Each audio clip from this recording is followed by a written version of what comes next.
Tervetuloa Kestävän kasvun kiihdyttäjä videopodcastiin. Tässä 3 keskustelun sarjassa pureudumme siihen, miten Suomen talouskasvua voidaan vauhdittaa. Keskustelemassa ovat Keskon pääjohtaja Jorma Rauhala ja Alman Median toimitusjohtaja Kai Telanne.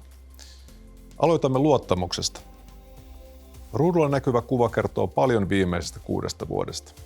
Yrittäjien ja kuluttajien luottamus talouteen on vaihdellut voimakkaasti ja erityisesti kuluttajien luottamus on pysynyt poikkeuksellisen heikkona. Kotimainen kysyntä on ollut vaimeaa, yksityinen kulutus ei ole vetänyt ja epävarmuus on lykännyt suuria päätöksiä, kuten asumista ja kestokulutusta. Tässä jaksossa kysymme, miksi luottamus on niin ratkaiseva talouskasvun vipu ja mitä sen vahvistamiseksi voidaan tehdä. Aloitetaan siitä, miten heikko kuluttajaluottamus on näkynyt liiketoiminnassa. No joo, jos mä aloitan vaikka Keskon kannalta, ollaan tietysti monessa mukana, että me ollaan 3 toimialalla, että on tämä päivittäistavarakauppa Suomessa, eli ruokakauppaa, siitä on rakentaminen ja talotekniikkaa, jossa me toimitaan 8 maassa ja autokauppa sitten Suomessa. Niin onhan se vaikuttanut joskin eri lailla näillä toimialoilla, että jos lähdetään siitä ruokakaupasta, päivittäistavarakaupasta liikkeelle, niin sehän on aika tasasta. Että se ei ole niin syklistä bisnestä ja ihmiset syö joka päivä. Ehkä näkyy, että ravintoloissa syödään jonkun verran vähemmän, joka taas sitten näkyy kaupoissa ehkä positiivisempana. Mutta kyllä siellä tietysti 2022, kun tapahtui se voimakas hintainflaatio niin ruoassa kuin monessa muissa tuotteissa ja korot nousivat, tämän tyyppisiä asioita, niin kyllähän sen jälkeen tällainen hintavetoisuus on kasvanut voimakkaasti. Mutta niin kuin sanoin, niin se on kuitenkin kohtuu pientä ja nyt näkyy vähän merkkejä jopa, että olisiko sitten tällainen laadukkuus myös nousevassa. No sitten rakentaminen talotekniikkaa, eli puhutaan sitten Suomessa, niin puhutaan meillä K-raudasta ja Onnisesta. Ja siellä on vuodet ollut kovin erilaisia, että muistan hyvin vuodet vaikkapa 2021-2022, milloin oli kaikkien aikojen ennätysvuosia. Eli rakentaminen oli erittäin aktiivista, oli se sitten kuluttajat tai uusia asuntoja rakennettiin ja hintataso oli kohonnut maailmanlaajuisen kysyntäongelmien tai tuotanto-ongelmien takia. Ja sitten se pysäyttyikö seinään. Eli sama syy tietysti 22 ja Venäjän hyökkäys Ukrainaan ja sitä kautta sitten tietysti talouden aktiviteetti, korot nousi ja nämä asiat. Ja asuntorakentaminen erityisesti lopahti Suomessa myöskin näillä muilla markkinoilla, missä me toimitaan. Ja sitä aikaa on nyt eletty 23, 24 ja ikävä kyllä 25kin vielä. Siten, että ehkä pieniä merkkejä nyt alkaa olemaan siitä, tai on pieniä merkkejä siitä, että se pahin on toki takana, mutta se kova kasvu ei ole vielä lähtenyt liikkeelle. Vähän pieniä eroja näissä meidän maissa, mutta erityisesti Suomesta asuntorakentaminen on heikkoa. Ja sitten 3. autokauppa. No, me on menestytty siinä ihan hyvin. Mehän myydään niin uusia autoja kuin käytettyjä autoja ja erilaista palvelua, huoltoa ja korjausta ja latausta ja tämän tyyppistä. Mutta kyllähän uusien autojen markkina on Suomessa erittäin matalalla tasolla. Se on noin 72 000 uutta autoa myydään Suomessa vuosittain, kun se pitäisi olla, voisi ottaa normaalitilanteessa pitkälti yli 100 000 autoa. Ja tämä on johtanut siihen, että Suomessa autokannan ikä on Romanian jälkeen Euroopan toiseksi vanhin, 13,6 vuotta. Eli autokauppa on myös todella matalalla tasolla nyt. Siellä on ehkä tämän kuluttajan luottamuksen lisäksi niin on varmaan tämä käyttövoima, että milloin vaihdan sähköautoon, tämän tyyppisiä kysymyksiä. Mutta hyvin erilaisia meidän liiketoiminnassa, kun on toki niin erilaista, että on päivittäistä ruokaa ja sitten on tällaisia isompia päätöksiä vaativia, ostanko uuden asunnon tai remontoinko asunnon tai ostan autoa, mutta eiköhän parempaa suuntaan olla menossa kuitenkin. Toivotaan näin. Alma Mediahan on Keskon kanssa Suomessa hyvin pitkälti kiinni samoissa arvoketjuissa, mistä juuri puhuit. Eli meille isoja toimialoja on asuminen, rakentaminen, autokauppa ja tietysti meidän rekrytointipalveluiden kautta koko yrityskentässä. Eli se, miten työvoimaa hankitaan ja palkataan, niin se on meille todella iso kysymys myöskin. Ja tietenkin sitten ihan tämmöisen päivittäisen ostamisen kautta niin mainonnan markkinalla ja sillä tavalla nämä muutokset näkyy meilläkin. Ehkä voisi sanoa, että meidän vinkkelistä niin heikko kuluttajaluottamus näkyy ennen kaikkea niin päätösten lykkääntymisessä. Et ehkä tämmöinen niin kuin päivittäinen arjessa rahankäyttö on jos ei nyt ihan normaalia, niin aika lähellä sellaista normaalitasoa meidän näkökulmasta, mutta sen sijaan tämmöiset isot päätökset, jotka liittyy juuri asumiseen, autonvaihtoon, kestokulutushyödykkeisiin ja niin edespäin, niin ne vaikuttaa meillä. Ja kyllä kieltämättä sitten mainostajien osalta niin tämmöisessä turbulentissa tilanteessa niin kuin pitkäaikaisten sitoumusten tekeminen, eli tällaisen niin kuin mainonnan sopimuksiin sitoutuminen, niin näyttää olevan ymmärrettävästi vaikeampaa.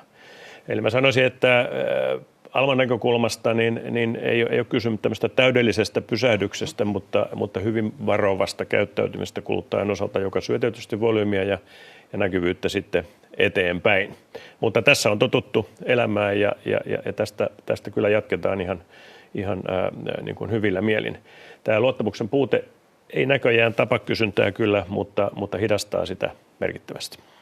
Oliko teillekin niin, että sieltä 22 sieltä eteenpäin on tietyllä lailla tämä kuluttajaluottamus näkynyt? Ihan samanlainen voi sanoa, että tuo luottamuskäyrä, joka tuolla nähdään niin kuin teollisuuden osalta esimerkiksi, siinä on kauppa ja teollisuus ja palvelut ja kuluttajat, jotka näyttää menevän niin kuin käsi kädessä, niin meidän liiketoiminta ja volyymit on mennyt suurin piirtein samalla tavalla. Eli koronan aikaan tultiin niin kuin alas ja siitä sitten aika nopeasti ylös ja sitten tämän Ukrainan kriisin jälkimainingeissa ne on sitten liuteltu enemmän tai vähemmän alaspäin tai flättinä. Eli kyllä aika lailla samanlainen niin kuin käyrä on olemassa. Luottamusta ajatellaan usein talouskasvun tärkeimpänä vipuna. Mikä teidän näkökulmastanne on kaikkein ratkaisevin tekijä, jolla niin kuluttajien kuin yritystenkin luottamusta voidaan vahvistaa? Joo, siinä on varmaan, en tiedä onko osin sitten eri ja osin samoin asioita kuluttajan ja yritysten osalta, mutta tietysti kyllähän isoimpia syitä on tietysti tällä hetkellä on siihen tietysti tämä globaali tilanne kaiken kaikkiaan, mikä tässä nyt ei niin kuin tunnu millään hellittävän. Ja sittenhän siis meilläkin on tehty tällainen K-barometri, me on kysytty hyvin isolta joukolta asiakkailta, että mitkä se on erityisiä syitä, niin kyllä sellainen niin kuin kuluttajan epäilys rahojen riittävyydestä. Eli tietyllä lailla, kun oli se voimakas inflaatio 22-23, vaikka enää ei ole sitä ja korot on laskenut, mutta se on hiukan jäänyt päälle sinne, että riittääkö rahat ja sitten ehkä kolmantena sitten niin kuin työllisyydestä tai omasta työpaikasta niin jonkunlainen huoli.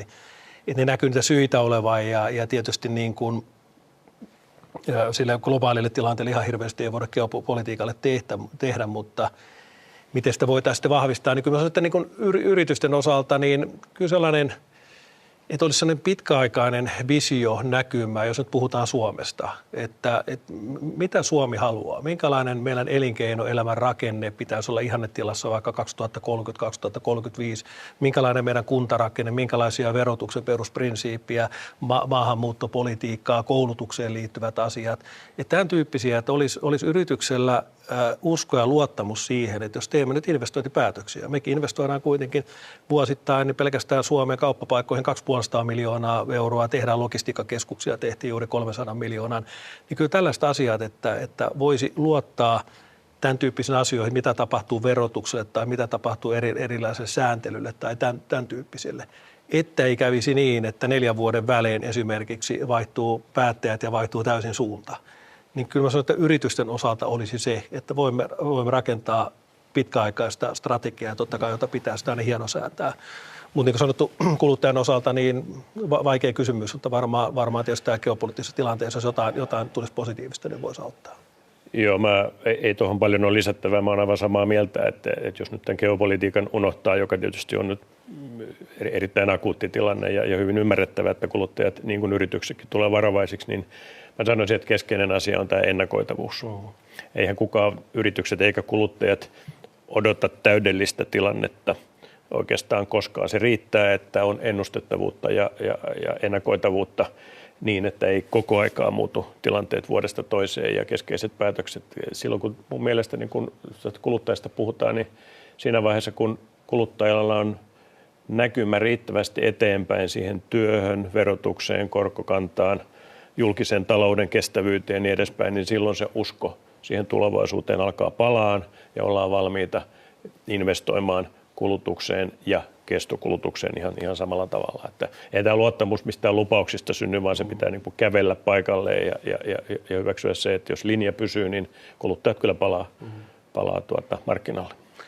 Joo, eikä varmaan haitaksi ole tietenkään, että pystyisi kertomaan myös sellaisia positiivisia signaaleja yritykset, mutta totta kai, niin kuin tiedetään, että pörssiyhtiönä me kerromme juuri niitä asioita, kun ne ovat, ja ei mitään värikynää voi olla, mutta sellaisen, miten saataisiin sellaista positiivisempaa ilmapiiriä luotua kaiken kaikkiaan yhteiskuntaan, niin se on tietysti iso ratkaisuva kysymys. Pitää vaikka, tämä on meidän kaikkien niin kuin tehtävä sitä uskoa luoda, ja tietysti markkinoinnilla on siinä yksi rooli.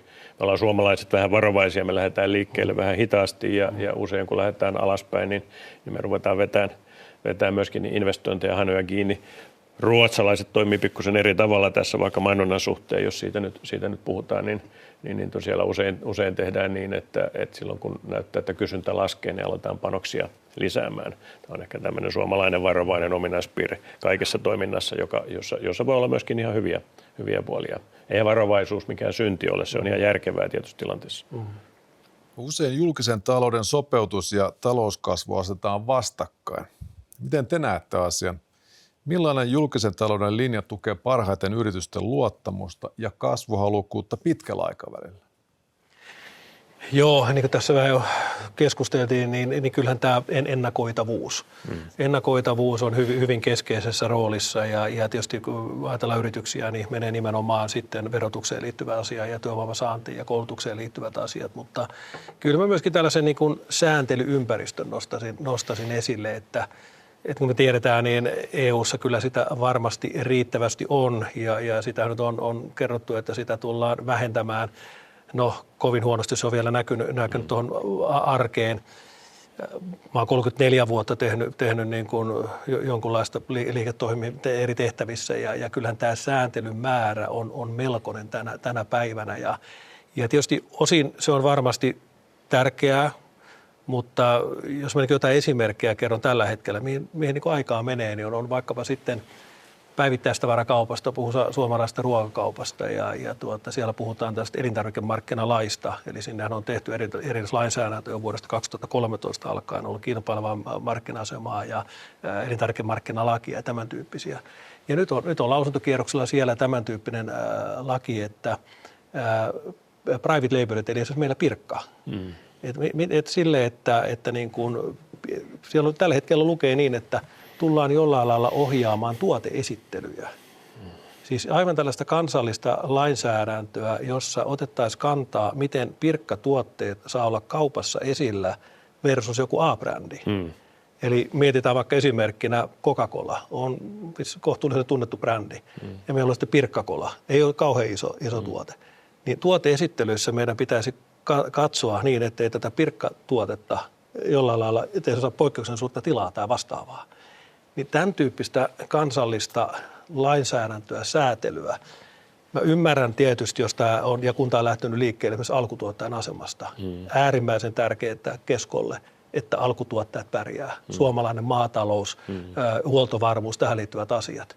Meidän myynnistä yli 80% on suomalaisia kotimaisia tuotteita. Me todella halutaan, että ne pärjää. Mutta tämän tyyppinen lainsäädäntö, tämä ei todellakaan auta sitä alkutuottajaa, päinvastoin. Eli aika ja energia menee tämän tyyppisiin asioihin tai pieni vähän tänne ehkä kevennyksenä, mutta sitten on toinen esimerkki tuo Herttoniemeen. Meillä remontoidaan erittäin isosti meidän autokaupan keskusta. Siinä on sen etäväylän varressa ja siinä tehdään 10 miljoonilla remontoidaan uusia autokaupan tiloja. Että sulla on uusia autoja, käytettyjä autoja ja huoltoja ja tämän tyyppisiä tiloja. Ja nyt sinne sitten pitää tehdä, puhutaan tällaista viherkertoimesta, se on taas kaupungin säätelmä, jotta me saadaan rakennuslupa, että me saadaan siis investoida siihen, tehdä remontti. Sinne pitää tehdä viherkattoja, sitten sinne pitää tehdä linnunpönttöjä, sitten sinne pitää tehdä hyönteishotelleja ja sinne pitää tuoda 53 lahopuuta. Luonnollisesti. Siis 53 lahopuuta autokaupan pihaan, Herttoniemessä, Itäväylän varrella. Ja niin kuin sanottu, maanantaina Kesko valittiin jälleen kerran maailman vastuullisemmaksi ruokakaupaksi. Kaikki toimialat huomioiden, me oltiin 4 yritystä Suomesta, me oltiin siellä ja me oltiin ykkönen siitä, että vastuullisuus on meille todella tärkeää. Myös luonnon monimuotoisuus. Mutta ratkaistaanko se näillä lahopuilla autokaupan pihalla keskellä Helsinkiä? Tämän tyyppisiä, niin kun säätelyssä mä ymmärrän, että sitä tarvitaan, mutta meillä on 7 muuta toimintamaata ja koskaan ei tullut mun pöydälle, että meiltä maajohdosta tuli siellä, että nyt meillä on tällainen ongelma, mitäs me tehdään tämän kanssa. Vaan siellä aina katsotaan, että miten se sopii yrityksille, miten he yhdessä voidaan. Tällä säätelyä tarvitaan yhteispelillä katsoa, että hei, toteutetaan tätä tällä lailla. Niin tämän tyyppisiä niin kuin asioita, niin verotukseen, säätelyyn, tämän tyyppisiä olisi niin kuin tällaista pitkäjänteisyyttä. Joo.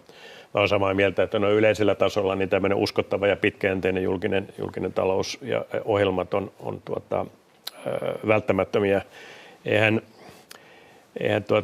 jos tähän velkaantumiseen, jos siitä nyt puhutaan meidän julkisen talouden osalta ja siihen puututaan ja ennakoivasti, niin niitä investointipäätöksiä, mitä meidän kasvun aikaan saamiseksi on tietenkin helpompi tehdä ja näin varmasti tehdään.